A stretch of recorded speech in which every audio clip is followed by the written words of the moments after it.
Why do you think Travis Kelce and Taylor Swift's relationship is so controversial? It feels like everyone has been talking about it non-stop. So today we're counting down the top 10 signs that Travis Kelce's toxic past will destroy Taylor Swift. So please be sure to like and subscribe if you love this video and you want to see more like it. Number 10, ex-girlfriend's warning. Taylor Swift recently received a harsh warning from Travis Kelce's ex-girlfriend, who claimed that he cheated on her years ago and he will most likely do it again. So now it seems like Taylor's new boyfriend from the Kansas City Chiefs has a ton of red flags that she really needs to watch out for. Maya Benberry dated Travis for several months back in 2016, and now she's come out of the woodwork to expose him. She spoke to Daily Mail and straight up said that he was unfaithful to her during their relationship. She even used the phrase, "once a cheater, always a cheater," and then she addressed Taylor Swift directly. Quote, "Taylor seems like such a fun girl with a beautiful spirit, so I wish her the best of luck, but I wouldn't be a girl's girl if I didn't advise her to be smart. I'm sure by now she has mastered the ability to see who is really there for her and who is just using her. I can only hope that she comes out the teacher in the situation and not the student." So it sounds like Maya had a really bad experience with Travis, and now she's really trying to warn Taylor about getting involved with him as well. Of course, he has also denied these accusations and accused Maya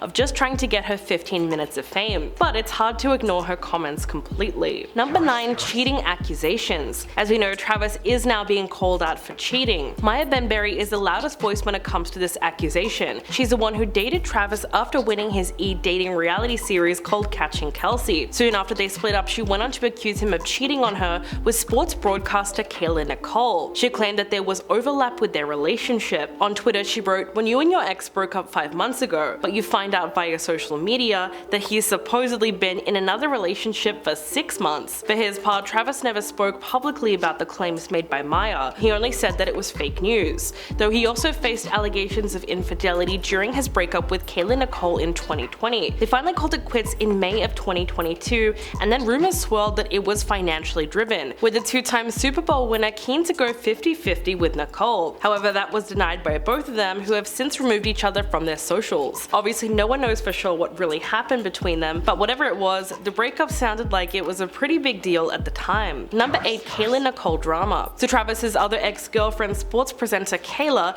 has received some major backlash ever since Taylor and Travis got together. It got so bad that she had to address being trolled online in her very own video statement that she posted on Instagram. So it's incredibly upsetting that toxic fans are now going after her simply for the fact that she used to date Travis. Nicole's followers called out Swifties who, for some reason, were pitting the two women against each other and leaving immature and unnecessary comments, including photos of Taylor Swift under her Instagram posts. Nicole has since responded in a 4-minute long video addressed to black women. She said, "They may call you a traitor for falling in love. You'll hope the ones closest to you will protect you, but you will quickly find out that people don't protect what they don't value. They'll say you're too much, too provocative, too boisterous, too outspoken, and in the same breath tell you that you're not enough." She urged women not to participate in this kind of one-sided journey and asked them to preserve their heart even when they try to quantify your character, because there is power in silence. Number 7, accusations of narcissism. As we know, Maya did not mince her words when she was asked to weigh in on Travis's and Taylor's relationship. In a recent interview with Inside Edition,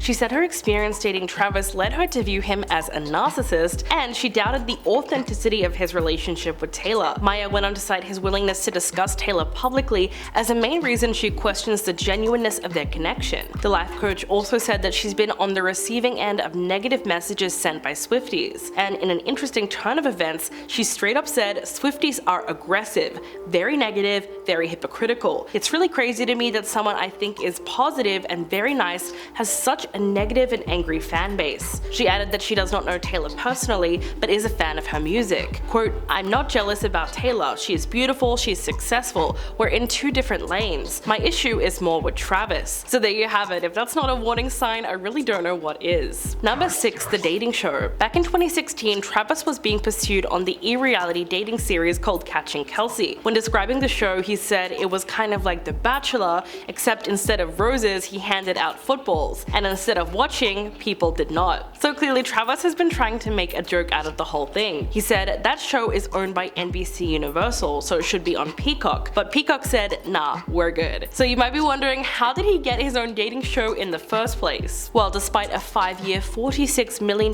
contract extension with the Chiefs, Travis said that in those most days he was actually strapped for cash. He said that there were times in the off-season that he was avoiding the rent lady. It was that bad. So he finally gave in and heard about the situation where he could make 6 figures in just 2 weeks. And of course, when he heard about the 50 ladies involved, he was a lot more interested. Similar to Love is Blind or Too Hot to Handle, the idea behind Catching Kelce is that 50 women, one from each state, will compete for his affections. But unlike on The Bachelor, the winner can't expect an engagement, and they don't even get to win a cash prize. They'll only get the treasured title of being Travis Kelce's first girlfriend in the NFL. Apparently Travis turned down the show about 100 times, but eventually that amount of money would start to look good for anyone. Number 5, Kayla's need for privacy. One of the main reasons Swifties are so concerned about her latest relationship is because of how public it is. In comparison, for her longest romance with Joe Alwyn, the couple hardly ever came into the spotlight, and Taylor herself spoke out many times about the importance of keeping her love life private in order to protect it. Over the years, they've had to deal with countless rumors that they secretly got engaged or married on the down low. The speculation reached new heights when Taylor was seen with a large ring on her finger in the documentary Miss Americana. With the release of Lover in 2019, this theory was absolutely everywhere. Joe eventually spoke out about it in an interview, and he said, "If I had a pound for every time I think I've been told I'm engaged, then I'll have a lot of pound coins." I mean, the truth is, if the answer was yes, I wouldn't say. If the answer was no, I still wouldn't say. For her part, Taylor addressed the speculation in her song Lavender Haze. She said, "Because we live in the era of social media,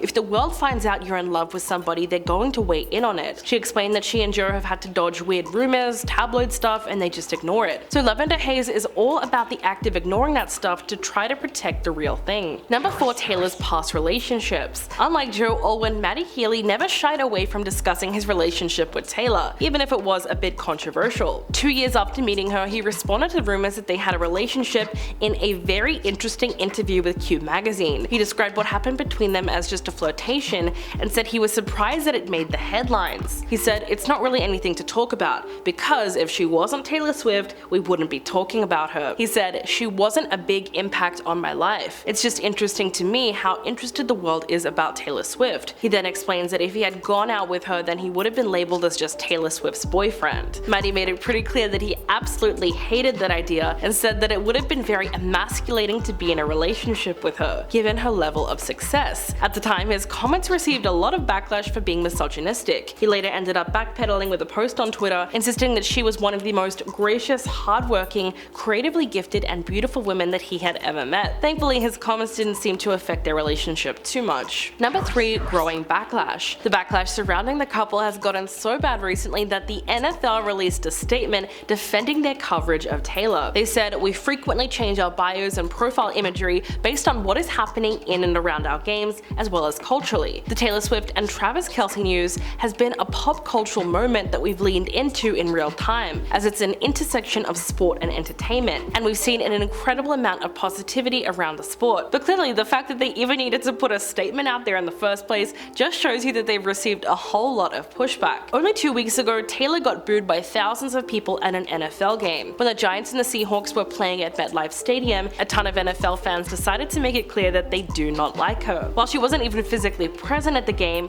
she still somehow managed to get booed when an ad for her Eras tour popped up on the scoreboard. Then thousands of people in the crowd just started booing as the image of her was shown on the big screen. Never mind the fact that it was just an ad. Number 2, celebrity criticism. Olivia Wilde had people wondering what exactly she has against Taylor Swift after she weighed in on her romance with Travis Kelce. On her Instagram story, she posted someone else's tweet that said, "I wish Taylor Swift was in love with a climate scientist," and obviously not the NFL star. Judging from that post, it's pretty obvious Olivia was alluding to reports of Taylor's significant carbon footprint. Last year, she was named one of the celebrities with the worst private jet CO2 emissions. Based on data from Celebrity Jet's account, they found that her jet had made 170 trips between January and July of 2022, creating an estimated 8,000 metric tons of CO2. Her team then defended the numbers and told Rolling Stone that her jet is loaned out regularly to other individuals. So to attribute these trips to her is blatantly incorrect. But even so, fans were not happy. One viral tweet said, "Taylor Swift saying she wants to run away to the lakes and live out the rest of her life surrounded by nature, and then being responsible for 8,000 tons of carbon emissions is so unserious." And now people are once again talking about her jet controversy. There's also been a new theory that's been spreading across the internet, which I won't explain now, but go look it up if you're interested because it's kind of crazy. And coming coming in at number 1, how they met. Talk of their romance first started when Travis revealed on his podcast that he tried to get Taylor's attention at her Casey concert with a friendship bracelet that had his phone number on it. Unfortunately, Taylor had left the stadium before he could get it to her, but she found out about it after that conversation went public. As speculation started to grow, his brother Jason stoked the flames further during an interview, where he called the dating rumors 100% true, and he said that they're doing great together. Eventually, Travis addressed the rumors in his own interview, and he said, "I threw it out there, I threw the ball in her court." Clearly that did the job, because just a few weeks later, Taylor was seen getting into the game as the Kansas City Chiefs battled the Chicago Bears. She was enthusiastically cheering him on in the VIP section right next to his mother Donna. She was wearing all red and white to show her support for the team and looked like she was just having a blast watching the game. The two of them then left the stadium together in Travis's vintage convertible and spent time together at a private after party in Kansas City. At the time, there were said to be several eyewitnesses who saw them kissing and cuddling throughout the evening. So at this point, they're not even hiding the fact that they're full on together. What do you guys think about this video? Please let me know in the comments below, and I'll catch you in the next one.